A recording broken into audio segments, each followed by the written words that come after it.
Welcome to NFL Daily Brief, your fast track to today's biggest football stories. Like and subscribe to stay in the game. Here are the brief highlights of today's top stories.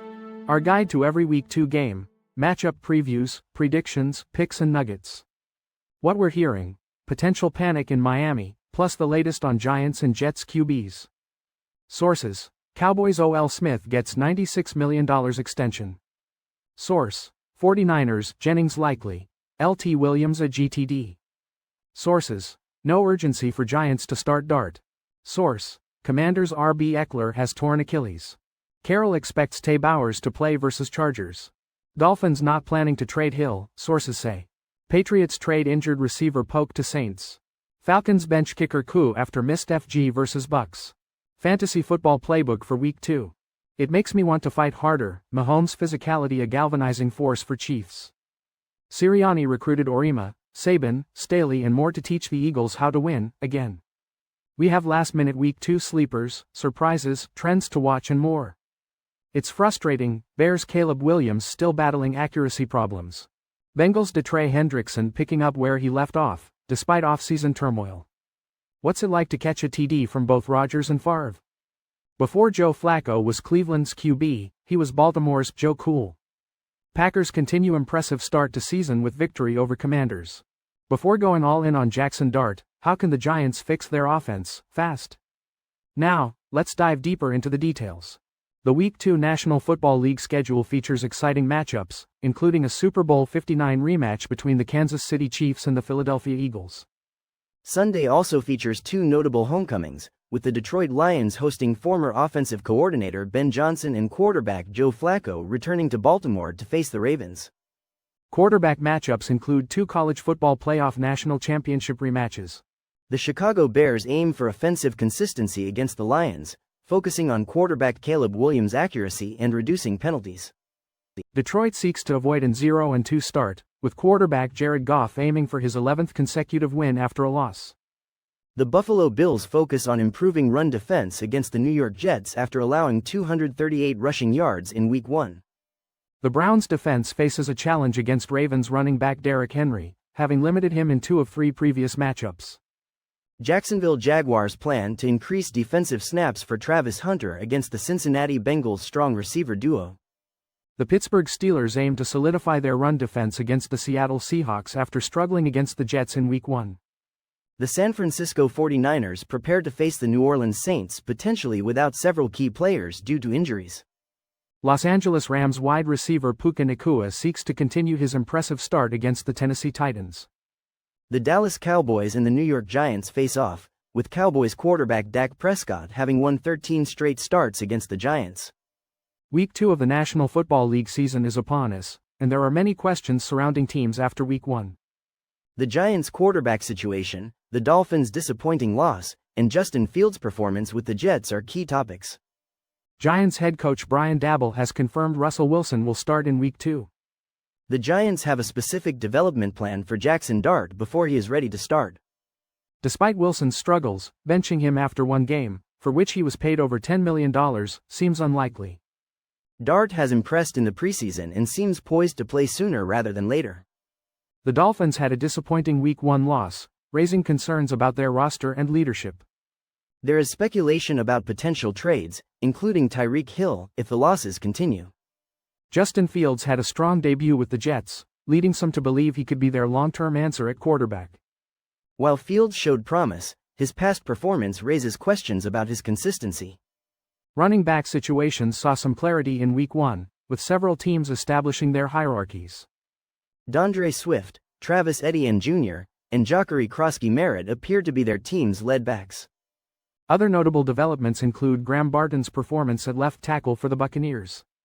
Von Miller is feeling healthy and ready to contribute to the Commanders.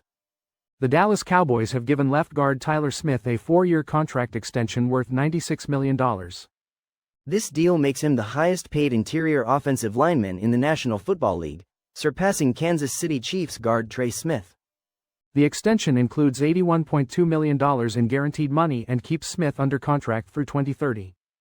Smith was originally drafted by the Cowboys in the first round of the 2022 NFL Draft. He has started all 47 games of his professional career, playing both left tackle and left guard. Smith has been selected to the Pro Bowl in each of his first 2 seasons. He joins Larry Allen, Zach Martin, and Travis Frederick as the only Cowboys offensive linemen to achieve this feat in their first 3 seasons. Cowboys coach Brian Schottenheimer recently called Smith the best guard in football. This extension marks the 3rd the Cowboys have signed since training camp began, following deals with Jake Ferguson and Darren Bland. Smith is now a key leader on an offensive line that includes a rookie and 2 second-year players. Cowboys owner Jerry Jones has praised Smith for his leadership and on-field performance. This investment in Smith demonstrates the Cowboys' commitment to their offensive line for the future. San Francisco 49ers wide receiver Jennings is expected to play on Sunday against the New Orleans Saints. Left tackle Trent Williams' status will be determined after pre-game warm-ups, according to a source. Both players are listed as questionable for Sunday, with Jennings nursing a left shoulder injury. Williams is dealing with a knee injury and will test it during warm-ups to see if he can play. If Williams cannot play, Spencer Burford will replace him at left tackle. Scans of Jennings' left shoulder came back clean earlier this week, indicating he avoided a significant injury. Jennings left the 49ers' Week 1 win over Seattle in the 4th quarter because of the injury. San Francisco will be without starting quarterback Brock Purdy, who is out because of left shoulder and toe injuries. Tight end George Kittle was placed on injured reserve on Tuesday because of a hamstring injury. Kittle will also be unavailable for the game against the Saints. The 49ers are hoping to have Jennings back in the lineup to bolster their receiving core. Williams' presence on the offensive line would be a significant boost for the team as well. The New York Giants are not rushing to replace Russell Wilson with rookie Jackson Dart, according to sources close to the team. While a quarterback change is possible, the Giants prefer to remain patient with Wilson and allow Dart more time to develop. The absence of left tackle Andrew Thomas further complicates the situation, as the Giants want him back to protect whoever is playing quarterback. Thomas is expected to miss his 2nd game due to a Lisfranc injury, leaving James Hudson the likely starter against Dallas. Despite the Giants' Week 1 loss to Washington, coach Brian Daboll confirmed Wilson as the starter for Week 2. Dart, the backup quarterback, has been practicing as the scout team quarterback, emulating Dallas quarterback Dak Prescott. Dart stated he is preparing for any opportunity and focusing on being ready when his number is called. Wilson, age 36, had a lackluster debut, completing just 17 of 37 passes for 168 yards in the loss to the Commanders. Dart acknowledged the outside noise but emphasized his commitment to supporting Wilson and controlling what he can control. He stated that his focus is on being the best teammate possible, despite calls from fans and media for him to start. The Giants managed just 231 total yards and failed to score a touchdown in their opening game against Washington. New York hopes that Wilson can improve his performance and provide stability to the offense in the coming weeks. Washington Commanders running back Austin Ekeler will miss the remainder of the season due to a torn right Achilles. This unfortunate news comes after Ekeler left Thursday night as game against Green Bay in the 4th quarter. Ekeler suffered the injury without contact while running a route. He was helped off the field and later seen leaving the locker room on crutches and wearing a walking boot. Head coach Dan Quinn acknowledged the significance of Ekeler's absence, citing his unique contributions to the team. This injury is a substantial blow to Washington's offense, as Ekeler was their primary running back. He excelled in 3rd down and spread packages, adding versatility to the Commanders' offensive scheme. Last season, Ekeler showcased his dual-threat abilities, accumulating 367 rushing yards and 366 receiving yards. Beyond his on-field performance, Ekeler was also a valuable leader in the running backs room and the offense overall. The Commanders currently have Jacare Krosky-Merritt, Jeremy McNichols, and Chris Rodriguez on their roster as running back options. Washington traded veteran Brian Robinson Jr. to the San Francisco 49ers last month, further limiting their depth at the position. Ekeler spent his first 7 seasons with the Los Angeles Chargers after joining the league as an undrafted free agent. Las Vegas Raiders tight end Brock Bowers is questionable for Monday night against the Los Angeles Chargers due to a knee injury. However, Raiders coach Pete Carroll expects Bowers, the team's top pass catcher, to be available. Bowers practiced on Saturday after missing practice on Thursday and Friday. He has been wearing a brace over a sleeve on his left knee. Carroll stated that Bowers practiced great and did really well. Bowers said he felt good during practice but is unsure about his availability for the game. He injured his knee during the second half of last week's win over the New England Patriots. Carroll said Bowers wanted to return to the game, but the training staff held him back. Bowers' availability is crucial for the Raiders' offense. As a rookie, he led all tight ends in receiving yards with 1,194. If Bowers cannot play, the Raiders have depth at the tight end position with Michael Mayer. Mayer had a strong game last week with 4 catches for 38 yards. The Miami Dolphins have no intention of trading Tyreek Hill and have not received trade inquiries, according to sources. This follows recent speculation about Hill's future with the team after a disappointing performance against the Indianapolis Colts. Hill had previously hinted at a trade request last season, but the Dolphins' general manager clarified he never formally requested one. Hill is currently in the second year of a restructured 3-year, $90 million contract with the Dolphins. The Dolphins have already exercised Hill's option bonus for this season, worth $15.85 million. Hill has publicly stated he is happy in Miami but acknowledged the unpredictable nature of the National Football League. Following the loss to the Colts, Dolphins team captains held a players-only meeting to address accountability within the team. While not a captain himself, Hill expressed support for the meeting and its potential benefits. Hill is also facing accusations of domestic abuse from his estranged wife, which he has vehemently denied. The National Football League is currently investigating these allegations. Hill stated he has not yet spoken to the league regarding this matter. He claims these accusations are part of an attempt to generate negative media coverage. The New Orleans Saints acquired wide receiver Jalen Polk from the New England Patriots in a trade on Saturday. Polk, a second-round pick in 2024, is currently on injured reserve due to a shoulder injury. In exchange for Polk and a 2028 7th-round pick, the Patriots will receive a 2027 6th-round pick. Polk was originally drafted 37th overall after the Patriots traded down from the 34th pick. The Los Angeles Chargers selected receiver Ladd McConkey with the 34th pick acquired from New England. McConkey had a successful rookie season while Polk struggled, notably in a Week 5 loss against the Miami Dolphins. A potential game-winning touchdown catch by Polk was overturned upon review. Under new coaching staff led by Mike Vrabel in 2025, Polk faced uncertainty about his roster spot before the shoulder injury. This marks the second wide receiver trade by the Saints in recent weeks, following the acquisition of Devon Vele from the Denver Broncos. The Patriots also elevated defensive back Kobe Minor and linebacker Mark Robinson from their practice squad. The New England Patriots lost the game against the Dolphins by a score of 15-10. The Saints traded a 2026 4th-round pick and a 2027 7th-round pick to Denver for Vele. The Atlanta Falcons have benched their longtime kicker Younghoe Koo for their upcoming game against the Minnesota Vikings. Parker Romo has been elevated from the practice squad to replace Koo. Romo, a Georgia native, kicked for the Vikings last season and was recently signed by the Falcons. Koo missed a crucial 44-yard field goal against the Tampa Bay Buccaneers last week that would have tied the game. While he made 2 of 3 field goals in that game, one attempt hit the right upright. Koo being ruled out for this week is not injury-related. Koo has struggled recently, making only 12 of 20 field goals over his last 9 games. Last year, he missed 9 field goals, resulting in a 73.5% success rate, his worst since becoming a full-time kicker for Atlanta in 2019. He has been the 29th most accurate kicker out of 31 since the start of 2024. This is among kickers with 20 or more field goal attempts. Romo, on the other hand, had a strong performance last year, making 11 of 12 field goals in 4 games for Minnesota. This was his first opportunity to kick in the National Football League. Week 2 in the National Football League kicked off Thursday with the Commanders playing at the Packers. This analysis covers projected scores, over-under, win probabilities, and fantasy football advice. It is designed to assist with start and sit decisions, waiver adds, and lineup choices. The shadow reports, using play-by-play data, are now included in the game breakdowns. These reports track wide receiver and cornerback matchups, including potential shadow situations. This information helps to create the best projections, rankings, and waiver wire suggestions. This advice focuses on 12-team point-per-reception leagues with standard scoring and lineups. Lineup settings include 1 quarterback, 2 running backs, 3 wide receivers, 1 flex, 1 kicker, and 1 defense and special teams.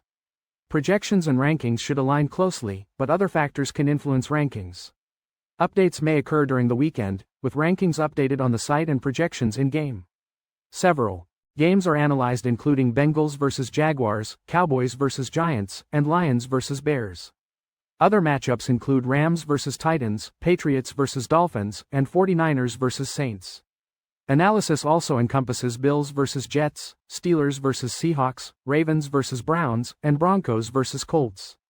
Finally, Cardinals vs Panthers, Eagles vs Chiefs, Vikings vs Falcons, Buccaneers vs Texans, and Chargers vs Raiders are covered. Patrick Mahomes, quarterback for the Kansas City Chiefs, displayed intentional physicality during their recent game against the Los Angeles Chargers.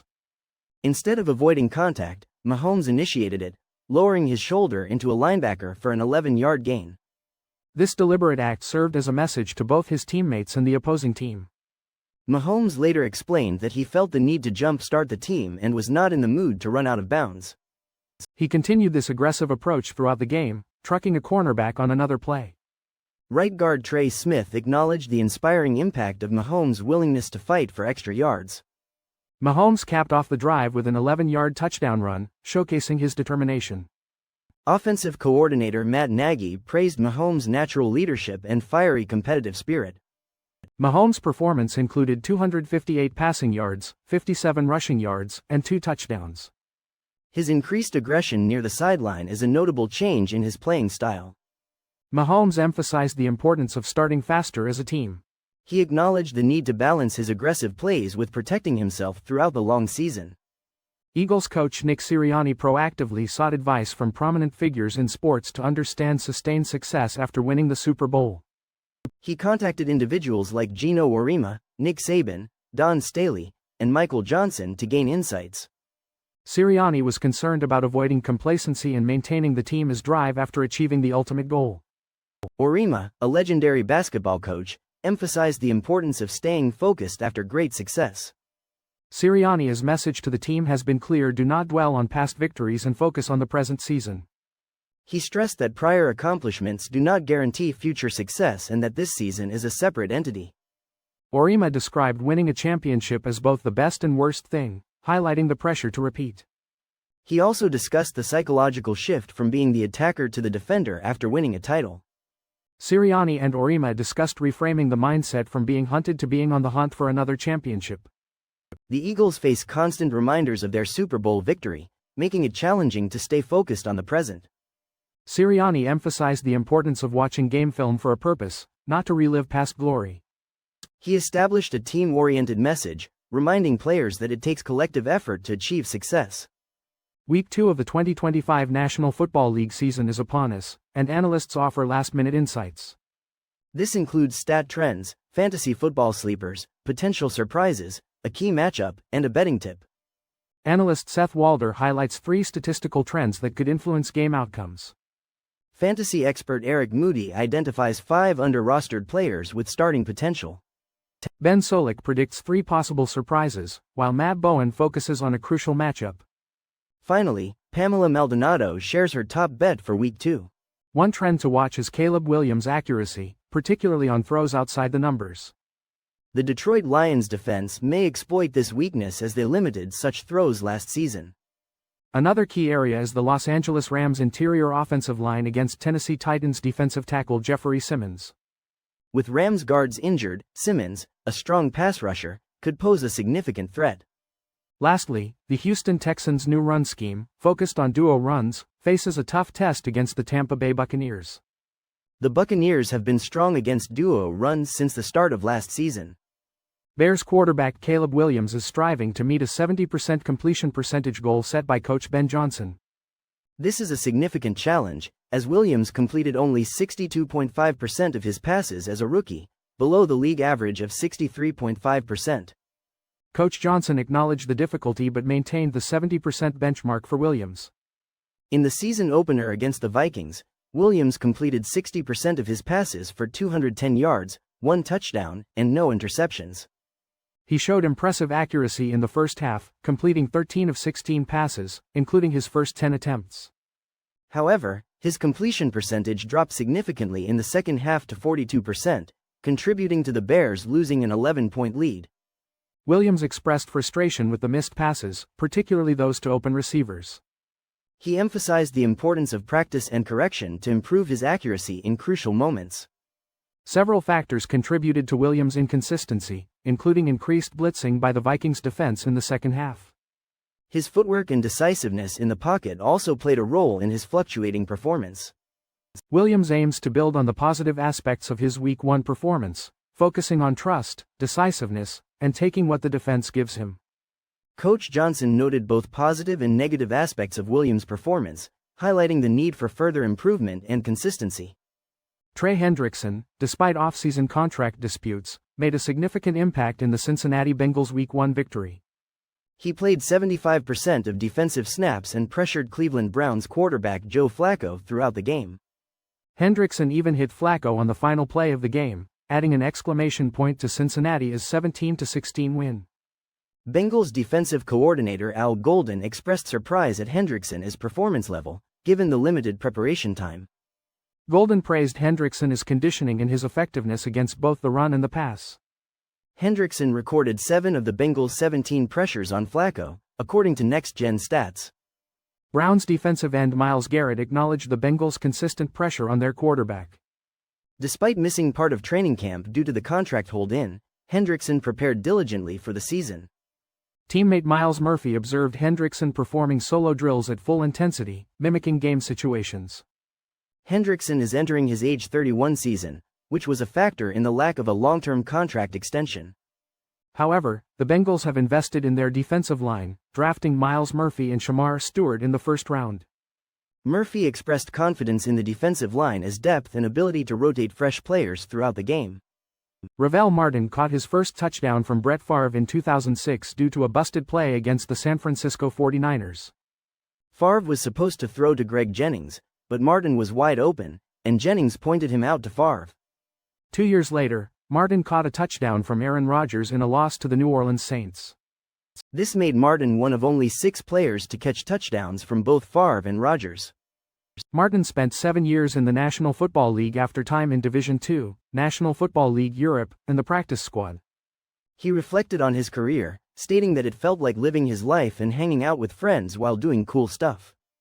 As Rodgers approaches Favre's career touchdown record, only a few players know what it is like to catch a touchdown from both quarterbacks. Rodgers acknowledges the longevity and teamwork involved in reaching such milestones. Martin witnessed both the end of Favre's era and the beginning of Rodgers' career in Green Bay. He saw Rodgers' drive and determination to prove himself. Martin was Rodgers' primary target during practice and pre-game warm-ups. He recalled Rodgers throwing hard passes even in warm-ups, contrasting with Favre's lighter touch. Joe Flacco, the Cleveland Browns' starting quarterback, will face his former team, the Baltimore Ravens, in Week 2.